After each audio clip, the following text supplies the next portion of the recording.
Bonsoir et bienvenue dans ce journal du 2 novembre 2024 dont voici les grands titres. La Croix-Rouge du Burundi lance un appel surtout aux responsables des clubs, des marcheurs et associations sportives à former les membres sur les techniques de premier secours. Et comme invité du journal, nous aurons M. Boniface Makong, directeur de la commission de la concurrence du COMESA.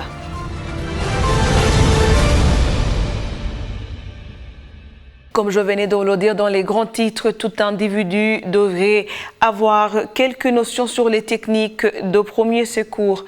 Cela aiderait à minimiser la gravité des blessures et même des décès pourrait être évité en cas d'accident, quelle qu'en soit la nature. La Croix-Rouge du Burundi lance un appel, surtout aux responsables des clubs, des marcheurs et associations sportives à former les membres. Reportage de Donat Niwivugit. Que l'on soit sportif amateur ou sportif professionnel, pratiquer un sport peut exposer au risque d'accident ou de blessure. La plupart des fois, il y a des cas d'accident qu'on se rencontre, que ce soit au niveau des entraînements, que ce soit au niveau des matchs, ça nécessite le secours. Je vous donne un exemple, il y a des cas de blessures, quand on est en train de jouer, il y a des contacts entre les joueuses et les joueurs. Ça nécessite une intervention pour que les joueuses ou les joueurs puissent continuer les activités en bonne santé. Il y a des cas où on est obligé d'aller à l'hôpital pour faire soigner ceux qui ont eu des accidents. Malheureusement, comme l'indique ce coach, la plupart des responsables des clubs et associations sportives n'ont pas de connaissances en gestes et techniques de premier secours. Nous demandons aussi de renforcer les connaissances des équipes pour qu'ils puissent avoir les gens qui puissent faire les premiers soins au niveau des rencontres des entraînements. Même au niveau des facultés de médecine dans différentes universités du Burundi, une étude a montré que dans les programmes d'enseignement, on ne trouve nulle part le volet de premier secours. Il y a par exemple des cours étrangers pour les enfants en dehors de l'hôpital. Il y a certains quartiers où il n'y a pas des hôpitaux qui sont très proches et on manque comment subvenir au secours de l'enfant. Il y a des saignements abondants, des choses comme ça. C'est pourquoi on aimerait qu'on nous donne les programmes sur les gestes de premier secours pour aider l'humanité en dehors de l'hôpital. Donc ce programme n'était pas prévu, sauf que c'est vrai, il y a des cours de médecine qui aident à sauver les vies des gens, mais ce volet de premier secours n'était pas abordé. C'est vrai, il y a le cours de réanimation cardio-pulmonaire, mais premier secours agissent en grande partie dans la phase préhospitalière. Donc, parce qu'il peut y avoir des accidents qui peuvent survenir en préhospitalière. Donc, il faut que les accidentés soient acheminés dans de bonnes conditions jusqu'à l'hôpital. Franchement, on est prêt, comme lors de mes interventions. Je les ai invités à venir pour que nous puissions former des médecins qui sont capables de répondre aux soucis de la population. C'est dans ce cadre que la Croix-Rouge du Burundi a organisé ce 30 octobre un atelier de sensibilisation des responsables des clubs, des marcheurs et associations sportives, ainsi que les institutions universitaires clés dans le domaine du sport sur les premiers secours. D'abord, la motivation, c'est que nous sommes motivés d'organiser cet atelier pour sensibiliser beaucoup, le maximum possible de personnes pour qu'ils apprennent les gestes qui sauvent, les premiers secours. La Croix du Burundi a l'objectif d'avoir un secouriste par ménage. On doit passer par la communauté. On doit passer par nos volontaires qui dispensent des formations dans la communauté. Mais aussi, il ne faut pas oublier, on doit passer dans les entreprises, dans les organisations, dans les sociétés pour former d'autres personnes qui vont faire un ajout à ceux qui ont été formés dans notre communauté. Comme ça, les gestes qu'ils auront appris dans les entreprises, dans les associations de résidentes, ils vont les pratiquer même quand ils seront dans la communauté. Charles Manilambona conseille aux entreprises, clubs et associations sportives de mettre la formation en matière de premier secours parmi les autres programmes prioritaires, car des vies pourraient être sauvées si davantage de personnes étaient formées au premier secours. Les habitants de Gatumba peinent à trouver de l'eau potable. Ils sont obligés soit de puiser l'eau des pompes à 200 francs par bidon ou d'acheter l'eau puisée à Kajaga dans les robinets à 1000 francs le bidon. Toutefois, ils peuvent puiser gratuitement l'eau d'une pompe à un seul endroit. Patrick Nyonghulu, Nestor Begiruhiriwe et Jean-Claude Ilahalira pour plus de détails. À Gatumba, la pénurie d'eau inquiète les habitants. Ejidna Karutimana, restaurateur, enregistre des manques à gagner alors qu'il n'achète que l'eau à boire pour ses clients. Il dépense 5 000 à 10 000 francs par jour au moment où son restaurant utilise un petit capital.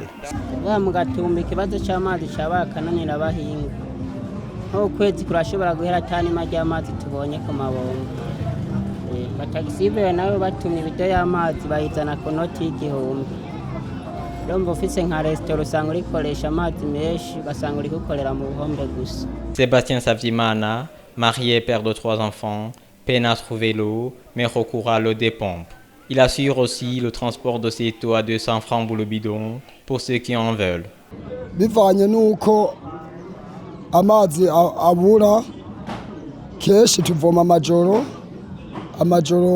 ava mu kuzimu akanyagwa n'icuma hariho icuma bakanyaga hama amazi tukayaronka. Denise Sindaikengera, une autre femme habitante de Gatumba, s'indigne contre son manque d'eau potable. Tugiye kuvoma ku majoro jika kubera yabari mu rupangu bagaca tubwira ati ni muturihe ibido desa tukaraba iyo bido turiko turarihira desa siya yandi twogesha abana siya yandi dufata ngo twoge tuyoze yarababa twayatuma mu Kajaga ibidi kadushikira ku gihumbi none kwatabuzi benshi dufise dukora twinjizamwe amahera tuzoronka ivyo bihumbi 2 dukuramo ibido y'amazi hama abana bacu nabo bazoca baja babaho gute aba banyeshuri bacu bazoca babaho gute nitwakorera ivyo bihumbi 2 nka twebwe tumenye dukora akazi kisuka tuja kwitasha mwumva ubu buzima aribwo. Même si les pompes d'eau se sont multipliées dans cette localité, il n'y a qu'une seule pouvant offrir l'eau gratuitement. Kwa kiufupi huu ni msaada Mwarabu ndio amejitolea. Naliona jijini barani ya Nikatumba hamna maji. Hili ni shimo linachimbwa liko na mita 4 chini. Na kuna pipe na kuna tio chini. Maana yake mtu kama vile anapompea hapo, maana yake yale maji yanapanda kwenye pipe kwenye tio yanapandisha mpaka chini. Maana yake huyu Mwarabu Mungu amjalie ametusaidia sana kwa sababu Nikatumba pako ukame wa maji kabisa. La population de cette zone de la capitale économique demande aux autorités compétentes de résoudre ce problème. La rivière Rusizi et les fortes pluies ont menacé les habitants de Gatumba cette année en cours. Yuvita Chiza vivant sur ces rives et Fiacre Chiza Meunier, loin du bord de cette rivière, ont survécu les inondations qu'a connues cette zone, mais craignent quant à leur sort dans l'année suivante. Sur les rives de la rivière Rusizi à Gatumba, cette digue plus ou moins fragile protège cette maison à quelques mètres. Sa propriétaire, Yuvita Chiza, nous raconte son expérience avec les inondations de cette année et ses peurs des précipitations de l'année suivante. Amagunira kiri ngaho yaradufasha uruzi rwacaho munsi rero rwaje kudusongera isibe n'urwazananye hariya rugaca rumanuka ruzuku rumanutse ruzuku iryo digi rero ubu naho turagiteze turiteze iyo mvura izogwa turabe ko izosenyura iryo digi niyasenyuka urumva nta kundi dushama twongera tuze kwibarabara. Fiacre Chiza, mené un peu loin du bord de la Rusizi, toujours à Gatumba, a vu la construction qui couvrait son moulin se faire écrouler par les inondations au cours de cette année.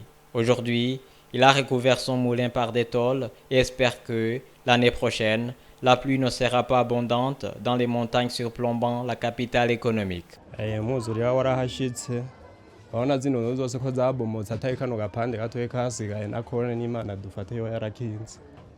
Ahanye ku mashini harabomotse, ahari hubakije amatafari niyo nzu nkuru nyene yarabomotse hasigaye kano gapande gatoya.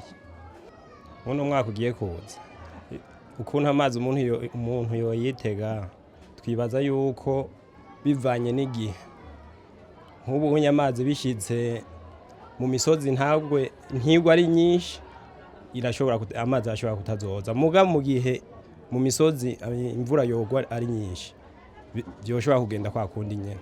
Yuvita Chiza ainsi que d'autres habitants de Gatumba sollicitent l'aide du gouvernement pour la construction d'une digue. Nibatuzane natwe imashini baturekurira imashini ize yongere isubizeko ivu ipakire kandi rero kandi ntubona ko yari yatanguwe none ntubona ko biriko birahomagurwa n'izo mvubu ariko ntacyo nzoguma hanyene aha nta yindi parasera je mvuga ngo ndafise mfise iyi nyene iyi niyo mfise ukunyene tuzobukunyene uw'Imana izokwanka ikamugwako bazoterura bajane guhamba itamuguye ko naho tuzoguma ukunyene nukuri tuzoguma tubahanye none ko tudafise ahandi tuja nka jewe ngaha ndashatse iyo mu misozi ahamaguru ngira ngo ndaranatekeye imizana kugira ngo ndabe ko bwoca mu gatondo nk'ihema. Pendant cette année, plus de 1400 ménages se sont fait inscrire volontairement pour qu'ils soient déménagés vers les sites de Matiazo et Kabezi dans Bujumbura rural.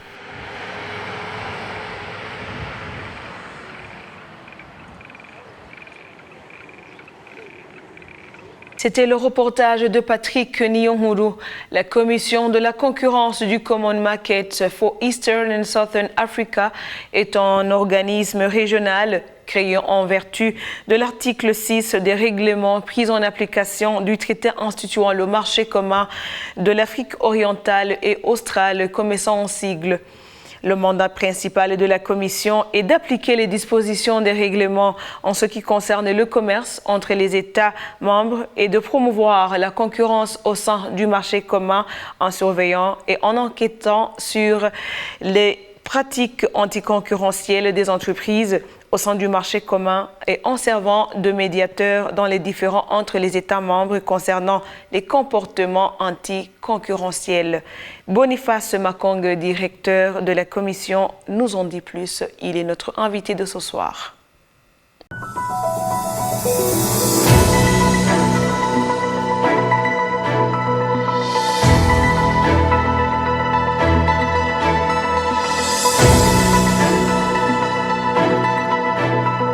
So our mandate essentially is different facets. The first aspect is that we investigate and sanction abuses of restricted business practices, where, for instance, you have entities that are coming together to either engage in cartel, to allocate markets, because that basically impedes the realization of free trade in the common market. So if that happens, we investigate you and then we'll sanction you. Our sanctions allow up to 10% of your turnover, so that is quite deterrent from the perspective of any business. The other aspect is we are also charged with looking at the market structures in the common market.